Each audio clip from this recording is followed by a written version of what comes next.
দম ফুরাইলে বুঝবি কি আপন, অবুঝ মন পাগল মন রে। দম ফুরাইলে আর যারা তোমার অতি আপন, তারা তোমায় পরাবে কাফন, তারা আবার করবে রে দাফন। একদিন সাদা কাপড় পরাইয়া মুর্দা খাটে শোয়াইয়া কবরেতে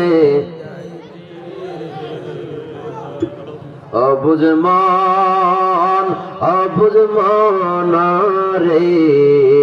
দম ফুরাইলে বুঝবি কি আপন। খারাপ লাগতেছে? এই পৃথিবীর সবাই আপনার পর হয়ে যাবে, কবরে কেউ আপনার সাথে যাবে না। এই পৃথিবীর জমিনে যখন আপনি আসছিলেন রে বাবা, হাত ছিল, পা ছিল, সর্ব অঙ্গ আপনার ছিল, কিন্তু নিজের গোসলটা নিজে করার মতো কোনো ক্ষমতা, কি বলেন, ছিল? ছিল না। দুনিয়ার জীবিত লোকেরা আমাকে আপনাকে ভালোভাবে গোসল দিয়া সাদা কাপড়ের প্যাকেট বানাইয়া শেষবারের মতো আপনজন প্রিয়জনদের কাছে বিদায় নিয়া আমার আপনার লাশটাকে কবরস্থানে নিয়ে যাবে। কথা বলেন ঠিক না বেঠি? ও বন্ধু, কার পিছনে তুমি ঘুরো?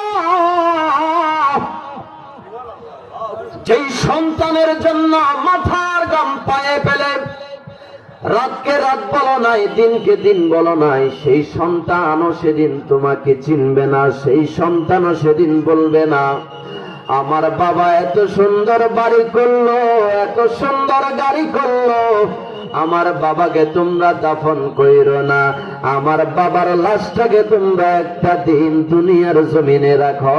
এই কথা কিন্তু কোনো সন্তান কিন্তু বলবে না। কি বলেন, বলবে? বলবে না।